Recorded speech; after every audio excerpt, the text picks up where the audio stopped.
Ikaze cyane wakoze kubana natwe kuri The Final Topic. Niba ari ubwa mbere ubanye natwe, jya aho hasi kandi subscribe, ujye ukomeza kubana natwe buri munsi ndetse wumve n'ibiganiro byacu bya buri munsi. Uyu munsi rero tukuzaniye urutonde rw'abastar 15 bo mu Rwanda cyangwa se ibyamamare 15 bo mu Rwanda bafite ubwenge mu misubirize mu interview, mbese bavuga mu biganiro byabo ukumva koko harimo amagambo y'ubwenge. Urutonde turahera kuri nomero ya 15. Hariho umusore Rocky Kimomo Kirabiranya. Uyu nguyu ni umusore amazina ye nyakuri yitwa Uwizeye Mark. Azwi cyane mu gusobanura filime ndetse nta nubwo twashidikanya ko ari muri mu bambere batatu bambere bakunzwe kandi basobanura neza filime mu Rwanda. Uyu ni umusore ufite label yitwa Rocky Entertainment, umusore usobanura neza filime. Mu biganiro bye akunda kuganira ashyizemo urwenya rwinshi, ariko uteze amatwi neza usanga harimo ubwenge mu biganiro aganira. Ku mwanya wa 14 turahasanga umumama, umubyeyi, the big sister, the queen of the mic, Tijara Kabendera. Umumama w'umukozi cyane, umumama ufite imitekerereze yagutse, umumama kandi uganira ukumva koko mu biganiro bye byujemo ubwenge. Uyu nguyu yari umunyamakuru wa RBA, nyuma aza gusezera avayo, afite shop ye TK Shop and Cosmetics, kandi akagira na YouTube channel yitwa Moriox Media. Mu biganiro bye rero usanga byuje ubwenge kandi harimo n'inyigisho. Ku mwanya wa 13 turahasanga icyamamare Itahiwacu Bruce, uzwi nka Bruce Melody. Uyu ni umupapa w'abana babiri beza cyane b'abakobwa. Uyu ni umupapa ukunda gushyiramo urwenya mu biganiro bye, ariko adategwa n'ikinyarwanda cyinshi, byuje ubwenge. Ari ku mwanya wa 13. Ku mwanya wa 12 turahasanga kandi umuraperi muzi cyane wahereye kera umuziki ibisumizi, Riderman Riderzo. Amazina ye nyakuri ni Gatsinzi Emery. Ni umuhanzi cyane wamenyekanye muri rap ndetse urapa neza cyane atarya indimi. Ni umupapa w'abana batatu, umuhungu umwe n'izindi mpanga ebyiri z'abakobwa beza cyane. Uyu muntu nawe akunda kuvuga amagambo y'ubwenge cyane ndetse no mu myandikire ye biragaragara ukabyumva.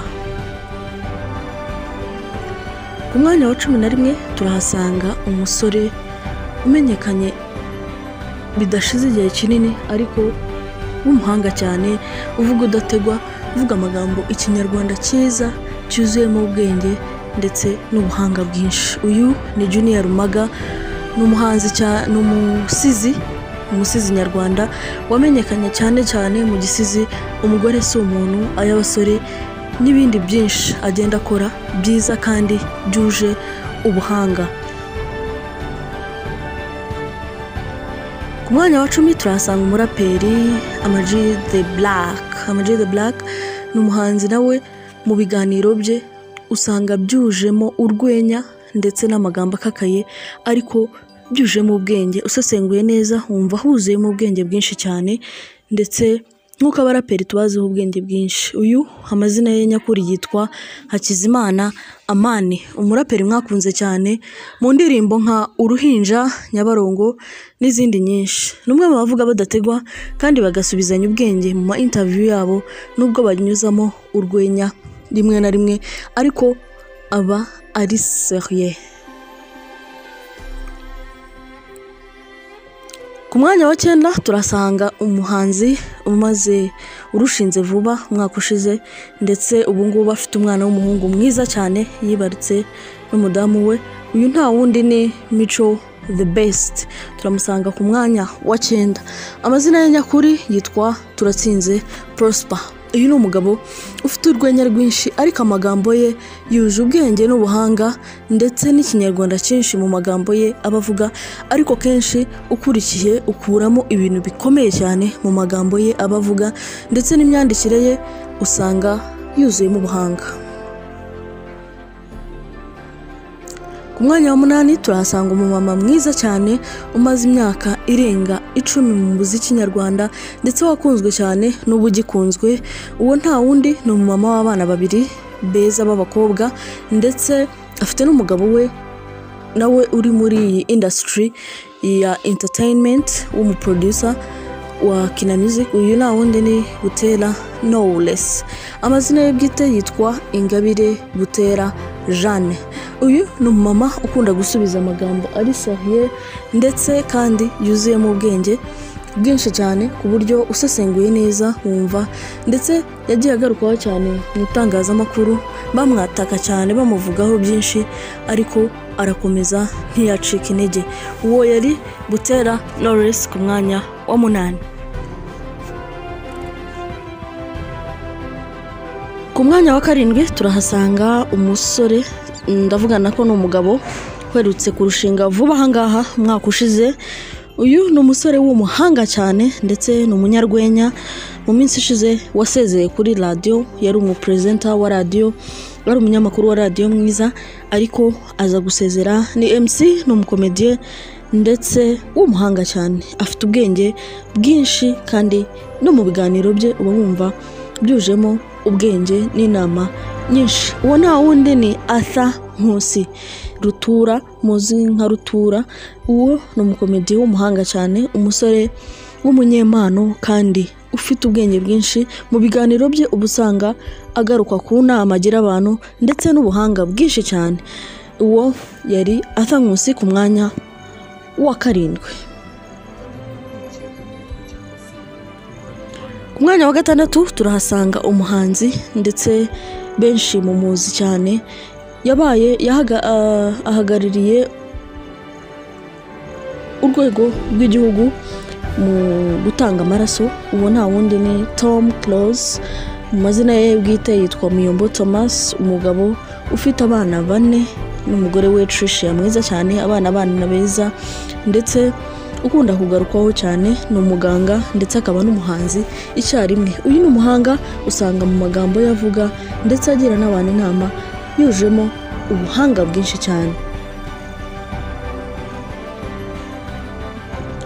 Ku mwanya wa 5 rero turahasanga yamenyekanye cyane muri komedi kera, ariko n'ubu ngubu ni umukinnyi wa filme. Uwo nta wundi ni Bishop Gafaranga. Uyu amazina ye bwite yitwa Habiyaremye Zakari. Uyu ni umugabo w'umuhanga cyane ndetse ukunda kugaruka mu ma interview cyane. Mu biganiro bye ubusanga byujemo ubwenge ndetse n'inama agira abantu nyinshi, cyane cyane kugakiza, ariko kumva amagambo ye yuzuye ubwenge n'inama nyinshi. Urumva nawe utandukane na wa mugore ubika ibisorori ngo nibyo kwakira. Ku mwanya wa 4 turasanga umuhanzi Niyo Bosco, umuhanzi ukiri muto w'umuhanga bikomeye, ufite ijwi ryiza cyane benshi bakunda. Benshi bamumenye bwa mbere mu ndirimbo ye Ubigenza Ute. Iyo ni indirimbo yakoze bwa mbere akigera muri uyu muziki. Ni umuhanzi ufite ijwi ritangaje, ucuranga neza kandi wujuje ubwenge. Uyu muhanzi yari muri interview cyangwa se mu biganiro bigiye bitandukanye, aganira ashyizemo ubwenge bwinshi. Ni umuhanzi ufite ubumuga bwo kutabona, ariko kandi w'umuhanga cyane. Wumvisha ibitekerezo bye wumva ko ari umuntu ufite ibitekerezo byiza cyane, kandi benshi bamukundira ijwi rye. Tugeze rero kuri top 3 batatu. Uwa 3 ni umunyamideli, umumiss, umukobwa mwiza cyane ufite mu kanwa heza n'ishinya y'umukara, amenyo yera, umukobwa w'imfura cyane, umukobwa w'umuhanga. Ibiganiro bye nubwo kenshi bakunze kumugarukaho mu itangazamakuru, bamwataka cyane, bamuvugaho byinshi, ariko n'umuhanga cyane. Uwo nta wundi ni Miss Mutesi Jolly. Uyu ni umuhanga kandi ni umukobwa ufite ubwenge bwinshi cyane no mu bitekerezo bye, nubwo bakunda kumwataka cyane, bamwibasira cyane mu itangazamakuru, ariko ni umukobwa ufite ubwenge bwinshi no mu mitekerereze ye aragutse cyane. Ona unyibukije ikintu nari nibagiye kuvuga. Ku mwanya wa kabiri turahasanga umuramyi, umuhanzi w'indirimbo zihimbaza Imana, umuhanga cyane, mwiza cyane, useka neza. Uwo nta wundi ni Aline Gahongayire.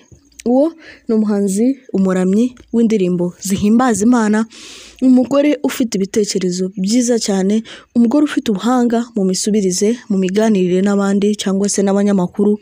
Nawe akunda kugarukwaho cyane mu itangazamakuru, bamwibasira, bamwataka, ariko ni umuhanga kandi azi uko abyitwaramo. Ni umugore ufite ibitekerezo byiza kandi ugira inama benshi bafata nk'icyitegererezo.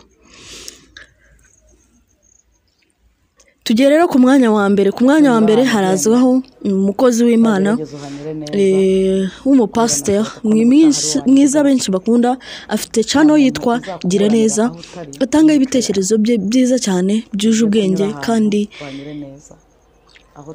birimo impanuro nyinshi ndetse n'inama nyinshi. Uwo nta wundi ni Pastor Mutesi, muzi cyane mu biganiro bye byinshi agenda akora, cyane cyane akunda gukorera ku Isimbi, ndetse afite na channel ye yitwa Gira Neza. Uwo mama yuzuye ibitekerezo kandi afite ubwenge bwinshi burenze, buhambaye. Iyi ngiyi yari the top 15 twabagezagaho. Nakagaruka kuri The Final Topic. Niba utarakora subscribe, tangira uyikore, ujye ubana natwe kenshi kandi ujye udukurikirana buri munsi. Mwakoze kubana nanjye, ibihe byiza.